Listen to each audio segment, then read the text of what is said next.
Good night, everyone. I hope everyone's been waiting for the anticipation of my return. There's gonna be a lot of changes going on around here. So, it became apparent that I came across a really interesting video that I would like to talk about.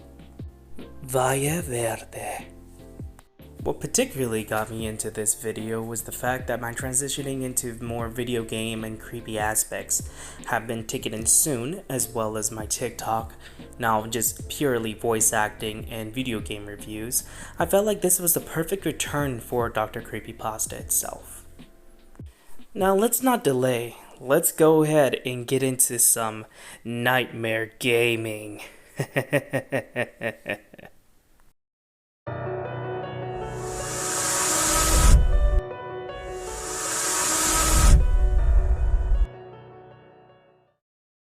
I just want to give an honorable mention to Nightmind for simplifying the story the best way he can.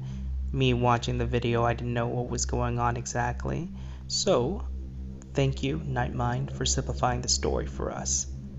I will go ahead and make my interpretations as respectfully as I can. Let's get into it. On October 5th, 2022, a video by the name of An Introduction showed up on YouTube.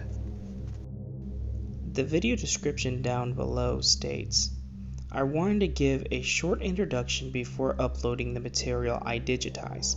Please excuse the lack of quality. It's more of a brief explanation so the video doesn't just come out of the blue. Sadly, I had to cut some clips out of it, mostly because of the problems with audio. But the info is all there, between cuts and edits. An image of the silhouette I found was left outside, but you can find it here. Don't worry guys, we'll get to the link pretty soon. As the uploader continues, it was not fixed to the ground, and I almost tripped over it, but I only took the tape because I was curious to know what was recorded on it. There's something else I must clarify because it became kind of an inside joke between friends. The reason I didn't see anything weird while watching it for the first time 2 years ago was because I only watched for a few minutes, and it seemed like a normal game to me. I only play the games casually and I don't know a whole lot about them, especially this kind of game. Do the math. The link that I previously mentioned earlier took us to a website called Imgru, and this is the image that popped up. To our knowledge, this is what the uploader had found in the middle of the woods along with a metal box with a VHS inside. So now we're going to give you a little overview of exactly what happened. Uploader explains that he has found a lost tape while he was hiking in the middle of the woods. He then goes on to explain that he found a tag in the middle of the woods. He tried to pull on it, but it seemed that it was buried deeper than it was. He then came back to the woods with his shovel to dig up what was buried underneath.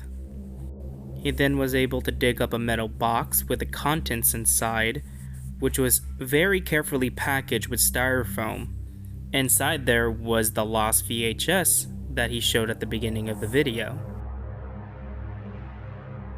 So our setup is a lost tape in the middle of the woods that the main character has found and now going to unravel the story with the contents of the VHS has in store for us. I gotta say, this kind of feels like the beginning of every creepypasta story I've ever read.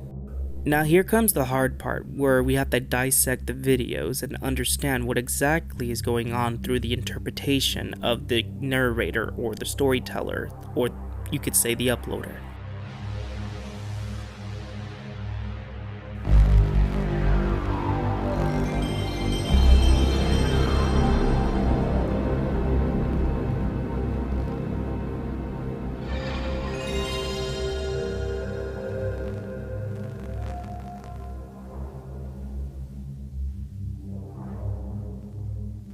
Subject, Vallé Verde, also known as Green Valley.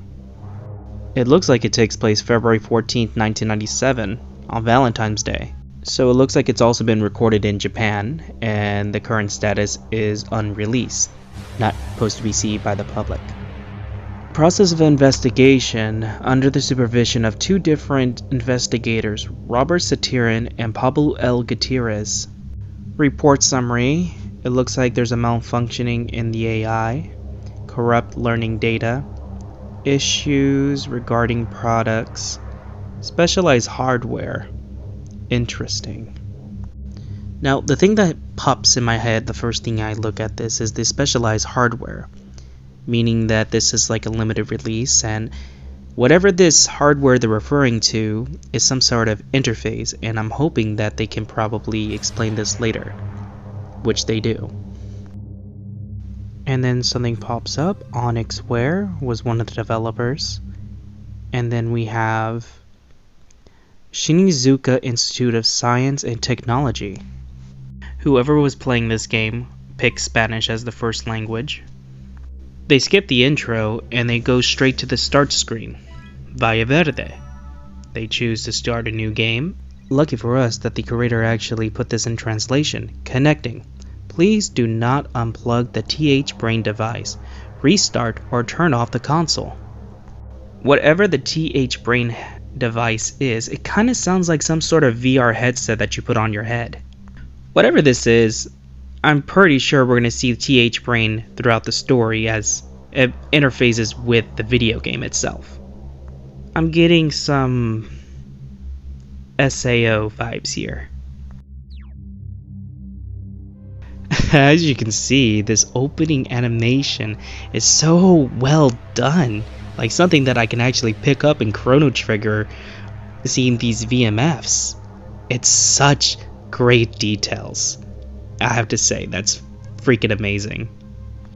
So much detail in this. I have to say, this is very beautiful, and the creator, if you're listening, you did an amazing job. Back to the video. We were asked a question by someone. They say, "Who are you?"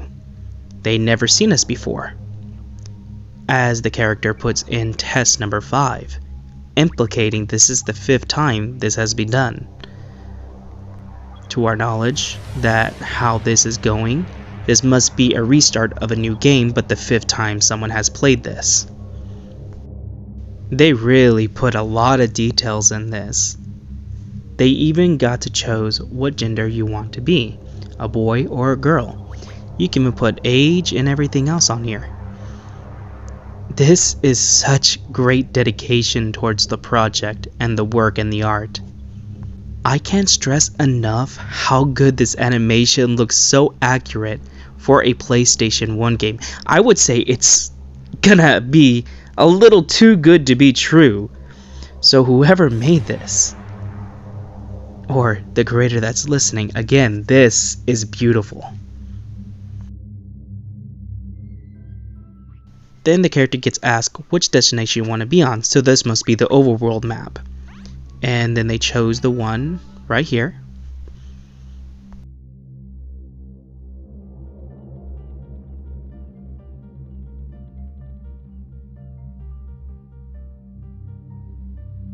To our knowledge, this place is called Debug Shima, so this must be the beginning of the level that this character has chosen. I'm not sure if it's just me, but I kind of feel like this is a lot inspired by Animal Crossing. Like, you know, at the very beginning, you get asked what's your gender, and you're heading through a town, through a bus. I'm almost getting that same feeling. I just can't stress enough how detailed this is. Now, this is the one thing I want you guys to listen to very closely. It's gonna come, it's gonna be very subtle, so pay attention.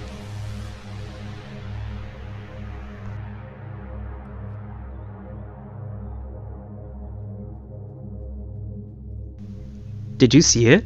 Let's play that again. The robot head's turn. That is dedication to the game itself. So our character then talks to Foxy, and to our understanding that the concept of the game is in order to get the Tree of Knowledge, and that the armband on his arm is a sign of leadership, indicating Foxy is the leader of this town. Then he shows us exactly where we're going to be staying at, which is a beat up shack. Then Foxy tries to introduce us to everyone that's in town, indicating there's more than one person. Now this is where it's going to get a little crazy. The calm peaceful game started glitching out everywhere with distorted faces of children. To my understanding, this is where the game gives you the indication that something is not right. And as we check for the very last kid that gets shown after this one, named Chloe, is relevant to our story, and you'll figure out soon why.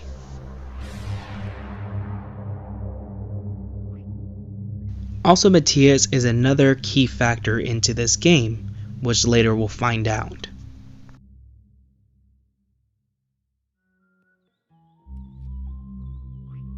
Just want to show you guys that gear. That gear is going to come back later and be more explained, guys. Then everything goes back to normal like if nothing ever happened.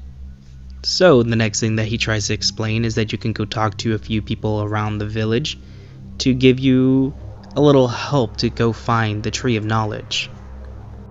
Then you're given your first task to go ask around the village, and pretty much they hint you to go straight towards the robotic, which is the boxer robot. Foxo then gives you about 100 coins, and seemingly that you're gonna walk away, he goes right behind you abruptly and he steals your money and puts you in debt, which kinda really sucks, and I have no idea why this happens. Maybe because Fox are always stealing things like swipe or no swiping? Then we're greeted with nothing but, I believe this is chocolate cakes. It's very interesting in detail, so I'm gonna call this Sweetland.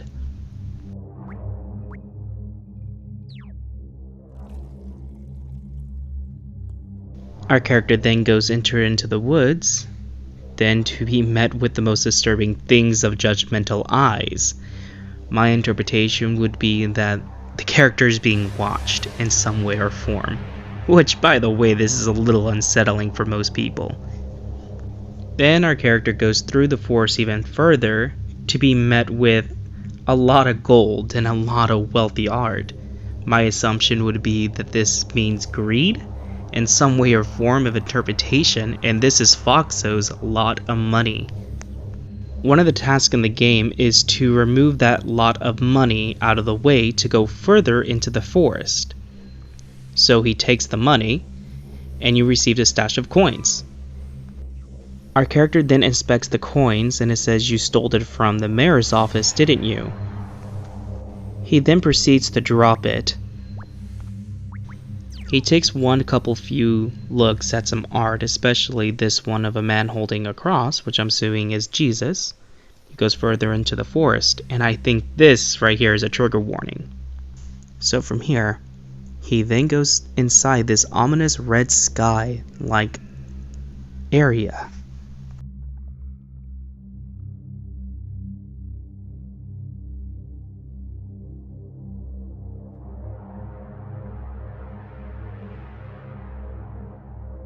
As he walks forward, there's a drip of blood that hits the floor, which stops the character. He then looks at it, and then there's a trail of blood heading in that direction.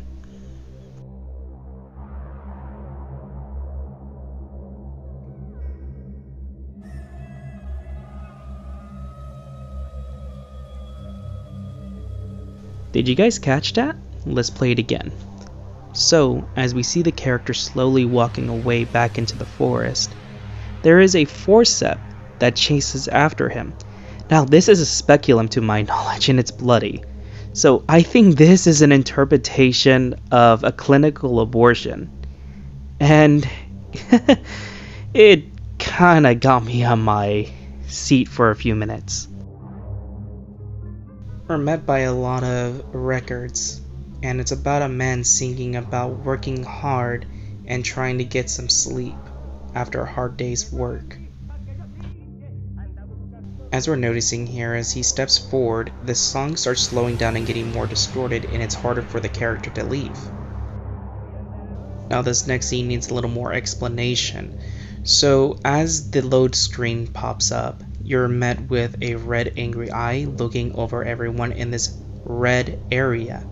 The audio that's playing in the background is J. Robert Hooper's explanation of his viewing of the first successful detonation.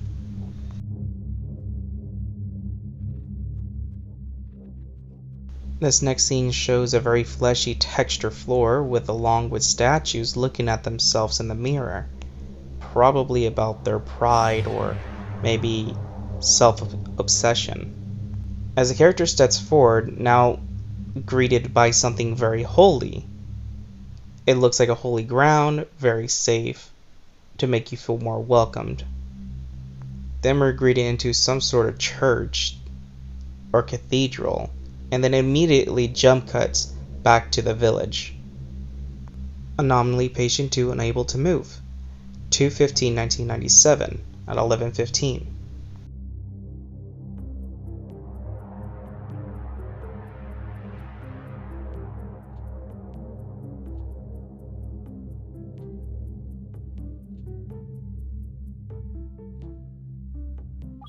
Remember when I mentioned about Mateus earlier and how he's essential to the story? Well, Mateus is this entity right here, and asks us to help here. Mateus asks, "Are you with the agents? Can you hear me?" Then asks, "Where's Chloe? What is happening?" Then we're able to type in, "Can you see me? Can you see the bar?" And to our knowledge, it looks like yes, I can't move. It seems that indicating Mateus is stuck in place. The conversation then asked, "Do you know where the others are?" indicating there's other characters that have been into this game. The character Mateus then want to ask, "I want to speak to my mom. I want to speak with Mr. Kumaguchi," indicating this must be someone very relevant to the story. And they say he's no longer with us. Mateus then says, "I don't want to play anymore," and then it glitches out. Then we're met with anomaly FC83, random appearance of data blank. 2/17/1997 7:25. The priest is actually reciting Lovely Lady in Blue of the relationship between Jesus Christ and the Virgin Mary. You then were able to go walk up to him and have a conversation with him while he makes a joke about his watch. Then we skip to the next anomaly, AM15 Object Generation and Change 2/18/1997, 16:14. This anomaly is very subtle though. As you're going to go speak with the mayor, the statue then gets on all fours of a more animalistic type of feature.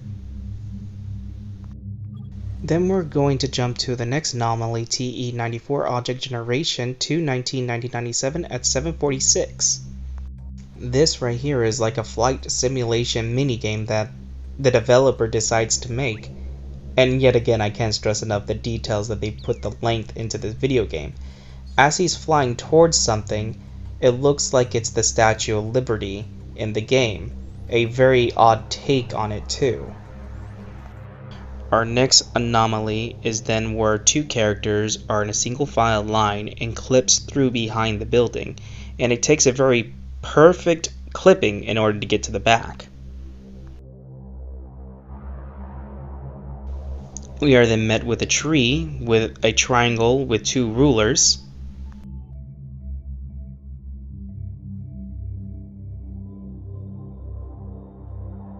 Where it says equality, fraternity, and liberty, which is the motto of France.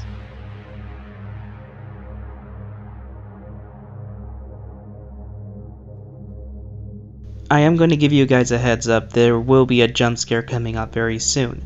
So as the character starts looking around, they start seeing some figures walking in the distance. The character then turns around and it looks like the portal is closed. Then the character turns around and sees a bunch of packs of wolves and starts to proceed to walk over to them.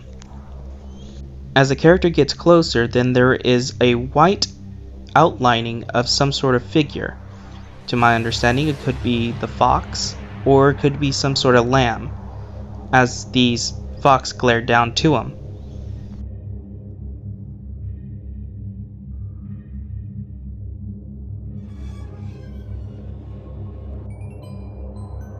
A text then pops up, turn on the console on March 27, 1997. I also wanted to mention that since it's taking place on March 22nd, 1997, for some reason most of these dates are close to Holy Week, so there's a lot of religious symbolism into this. I also want to retract something real quick, going back to these specific pages. So far we have an understanding there is different types of sins in these pictures. The one with the cake represents gluttony. The one with piles of money of coins represents greed. The one with the record players where a man complains about work and tries to ask another represents sloth. I believe the one with the multiple eyes represents envy. With the statues looking themselves in the mirror, wood represents pride. My interpretation for the last one would represent lust. Right now, that's all I got for that one. And then I have one more picture to show you guys. Going back to this image where Robert Hooper was talking about his experience about the nuclear launch, this would represent wrath. So altogether, we have another religious point of view that's been shown here again. Where I just want to do a quick overview that we have pride, greed, lust, envy, gluttony, wrath, and sloth.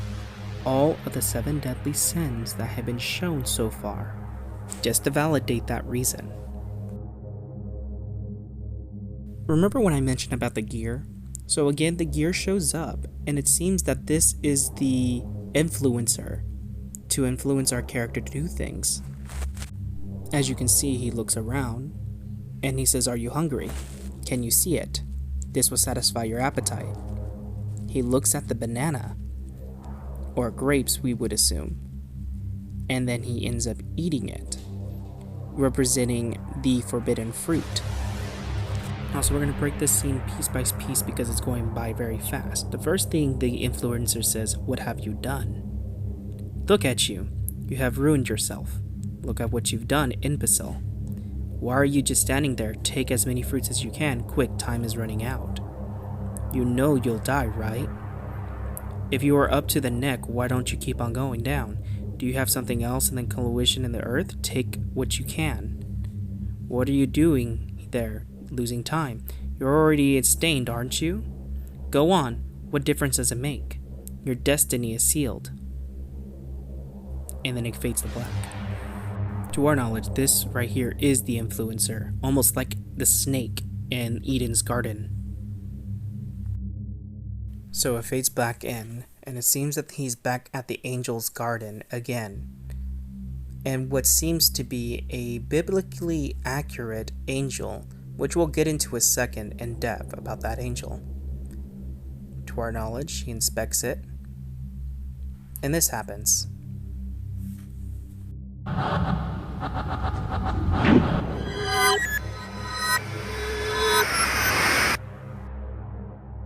So we don't exactly know what exactly happened here, but to our knowledge, it seems that our character had died and went to some sort of hell or corrupted world. As you can see, the statue that was once there is now corrupted with this fleshy texture. Our character then starts wandering off to this world and finds an NPC and walks up to it and answers some questions. The old museum used to be the most popular attraction on the island. Sometimes I wish to go back. And then this part wasn't really translated, but to our knowledge, it asks the character if he can peel the flesh out of people's faces for the party. Also, we got a warning sign. The auto-generation task can present problems destabilizing the system if you have problems completing it. It asks you to restart the system, which is the TR brain interface that they were mentioning earlier. Also, we can look behind here, and the robot is the only character that is not corrupted, implying that this robot has no soul, thus can't be corrupted. And the house that the character just went into is Mateus's house, and he looks around, and there's also another audio playing. The man singing is about death is nearing. As our character starts looking through some pages, there's one that's actually very familiar. Remember that Statue of Liberty that we were looking at earlier? It seems that this image and another is the same, and we're seeing a work by the name of Benjamin Solaris Barsavini. For those that don't know, he's the one that actually predicted the events of 9/11 and a few others. He's also an artist, so a lot of this art that you're seeing is actually made by this person. I just don't know how to make the connection though. Now, as for the last scene, we're in Mateus's room, and he's looking through some pictures, some religious pictures that are made by other artists as well. The last one that he checks out after the Virgin Mary, and this is what happens.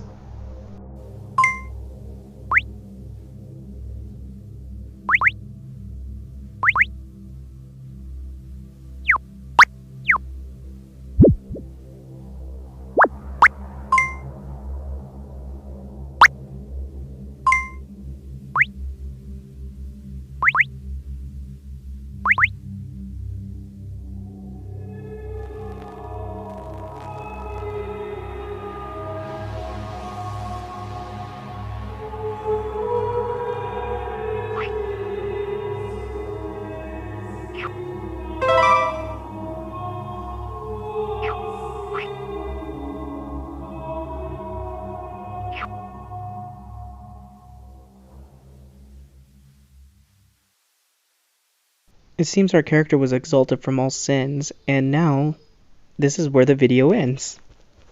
So my overview on this is that the fact that Mateus is not corrupted, the house is not corrupted, the robot is not corrupted. So my suggestion is that Mateus has a strong religious belief that prevents Mateus from being corrupted by whatever is corrupting this system. But this is where I'm going to take things differently than what other people are assuming. I think our main character, test subject number 5, is going through the sins, which is similar towards the story Dante's Inferno. In every scene, test number 5 was given a confrontation of different sins. Either he takes it or not. So this is test number 5, confronting different types of sin, and then eventually being exalted by God himself, or Jesus Christ as we say. As my perspective on the story itself, it's a good setup.